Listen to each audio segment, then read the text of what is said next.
देश का प्रधानमंत्री, और किसके पैसे पर?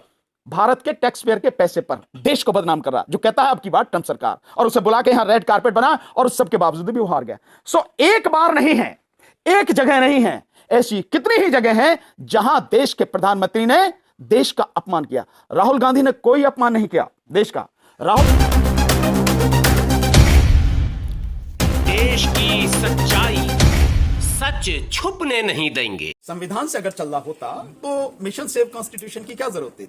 अभी आपने देखा इस मीटिंग में सारे एडवोकेट्स थे, तो जब एडवोकेट्स मिशन सेव कॉन्स्टिट्यूशन की बात कर रहे हैं, इसका मतलब यह है कि परिस्थितियां देश में बहुत गंभीर हैं, और जो वर्तमान सरकार है वो कहने के लिए संविधान के अनुसार चुनी गई सरकार है, संविधान के अनुसार चलाने की बात कर रही है, लेकिन संविधान के अनुसार नहीं चल रही। मैं एक उदाहरण दूंगा, आप इससे सारी चीजों को समझ जाएंगे, बल्कि एक और दूंगा साथ में, तो आप समझ जाएंगे कि क्या संविधान से चल रहा है या एक तानाशाही की तानाशाही से चल रहा है। जैसे आप देखें, संविधान हमारा जो है वो कहता है कि भारत एक धर्मनिरपेक्ष राष्ट्र है, लेकिन देश का प्रधानमंत्री जब जाके एक मंदिर की नींव रखता है और शुरू से लेकर आखिर तक उसका प्रसारण होता है सभी मीडिया चैनल्स पर, तो यह देश के संविधान के विरोध में काम है। प्रधानमंत्री मोदी अगर व्यक्तिगत रूप से मोदी के रूप में जाएं, चाहे पूजा कर लें, कुछ भी कर लें, पर वो प्रधानमंत्री के रूप में जा रहे हैं, प्रधानमंत्री के रूप में जाके वो सारे काम कर रहे हैं, तो ये धर्मनिरपेक्ष नहीं, धर्मनिरपेक्षता को खत्म करने का काम है। संविधान है। प्रधानमंत्री हिंदू ने पूजा करने का क्या, कौन मना कर रहा है? प्रधानमंत्री हिंदू है तो कौन मना कर रहा है? वो पूजा करें, लेकिन धर्म व्यक्तिगत मसला है, समाज का मसला नहीं है। और प्रधानमंत्री देश के प्रधानमंत्री हैं, तो उनका हर काम संविधान के अनुरूप होना चाहिए, संविधान के अनुसार होना चाहिए। वो संविधान के अनुसार नहीं कर रहे। कहने का मतलब कि प्रधानमंत्री पहले इस्तीफा दे फिर मंदिर जाए फिर पूजा करें। मेरे कहने का मतलब मैं समझता हूं सबको साफ साफ समझ में आ गया होगा। इसमें बताने की क्या बात है कि इस्तीफा दें या दें, वैसे भी उनको इस्तीफा देना पड़ेगा, नहीं देंगे तो उनसे सरकार मतलब सत्ता छीन ही ली जाएगी। आने वाला समय इसी बात का है, तो इसमें घबराने की क्या बात है? नहीं देंगे तो छीन ही लेंगे। दूसरी बात, बिल्कुल 24 की तैयारी है। दूसरी बात, एक और उदाहरण देता हूं, ये जो सारी चीजें हैं जो हो रही हैं देश में, कि एक समाज विशेष के प्रति जितनी घृणा फैलाई जा रही है, कौन है इसका जिम्मेदार? अभी 2 लोगों को जलाकर, जिंदा जलाकर मार दिया गया, आपने देखा राजस्थान और हरियाणा जिसमें वो हो रही है, और खुलेआम एक समाज विशेष के लोगों को, एक धर्म विशेष के लोगों को काट डालने की बातें हो रही है, और वो भी जंतर मंतर पर हो रही हैं, यानी संसद के करीब, प्रधानमंत्री के निवास के करीब, वो सारी चीजें। प्रधानमंत्री का एक शब्द आया कहीं? क्या ये संविधान के अनुसार प्रधानमंत्री की जिम्मेदारी नहीं है?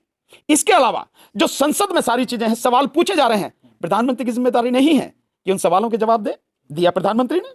नहीं दिया ना, बल्कि यहां तक किया कि वो जो जितने भी सवाल पूछे गए राहुल गांधी द्वारा, वो सारे सवालों को पार्लियामेंट की जो प्रोसीडिंग्स उसी से हटा दिया गया, एक्सपंज कर दिया गया। क्या अपने आप किया है?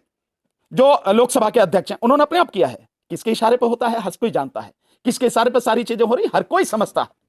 और आप देश में कृषि कानून लाते हैं, ऑर्डिनेंस आया था ना, ऑर्डिनेंस आया था, क्या मतलब किसी ने अपने आप कर लिया? निश्चित रूप से प्रधानमंत्री के कहने पर ऑर्डिनेंस लाया गया था कोरोना काल में कृषि कानूनों के संबंध में, और वो पूरी तरह से गैर संवैधानिक था।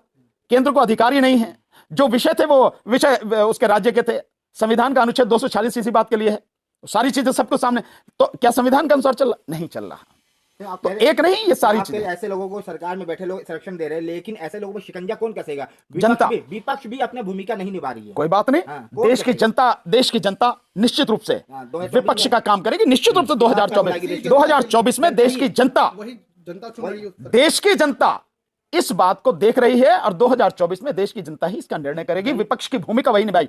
हालांकि विपक्ष भी जहां हो सकता बोल रहा, लेकिन जिस तरह से बोलना चाहिए, जिस तरह से लड़ना चाहिए, ये सही बात है कि उस तरह से नहीं लड़ रहा। क्या डर है मैं नहीं जानता। उस तरह से लड़ ही नहीं रही विपक्ष, उस तरह से क्या होता है? मैं भी तो वो कह रहा हूं कि जिस मजबूती से उसको लड़ना चाहिए उस मजबूती से नहीं लड़ रहे वो। तो सर, ये जो अखंड भारत की सोच आम हो रही है जनता में, इसको किस तरह बदला जाए? भाई मुझे तो ना आम, ना अमरूद, ना अंगूर, ना कई चीकू नजर आती। आपको कैसे नजर आ रही है आम हो रही है? मुझे तो पता नहीं।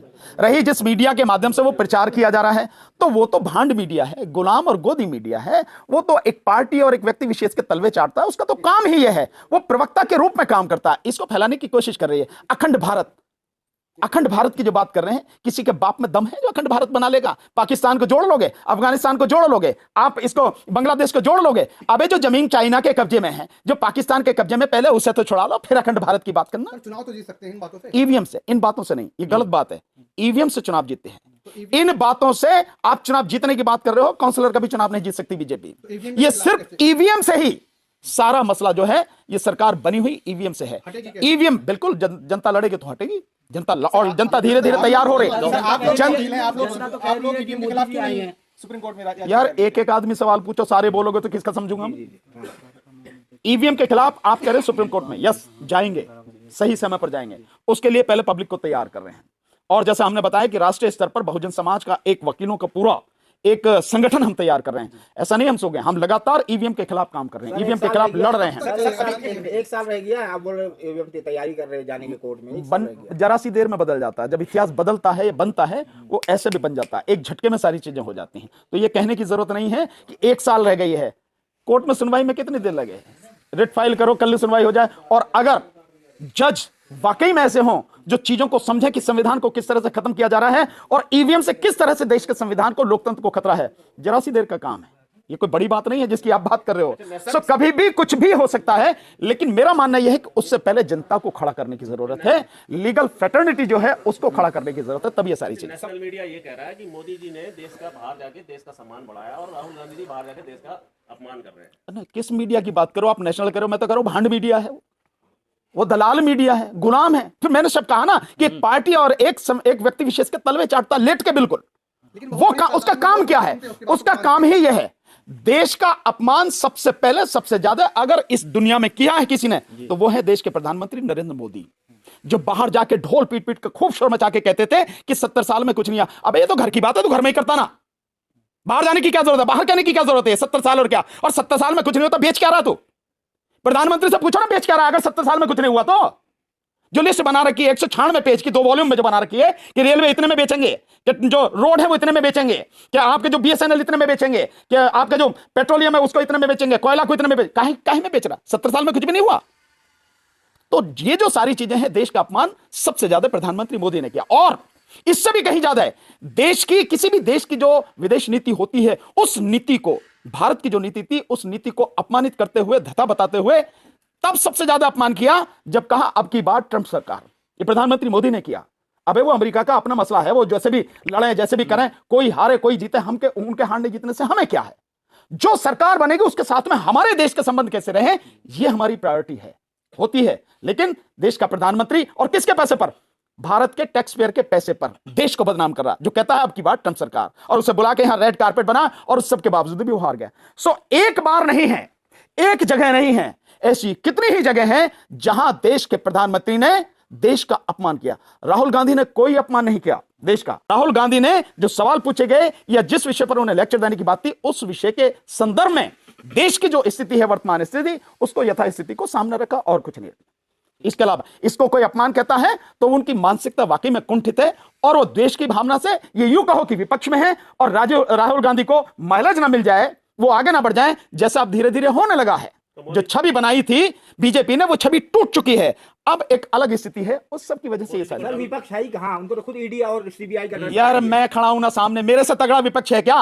मैं मोदी को हर स्तर पर हर तरह से चैलेंज दे रहा हूं, आया ना सवालों के जवाब दे। आप लड़ेंगे मोदी? निश्चित रूप से। मोदी से क्या लड़ना, लड़ रहे हैं मोदी से, अब से लड़ रहे, पिछले 5 साल से लगातार मोदी से लड़ रहे भाई, लड़ नहीं रहे क्या?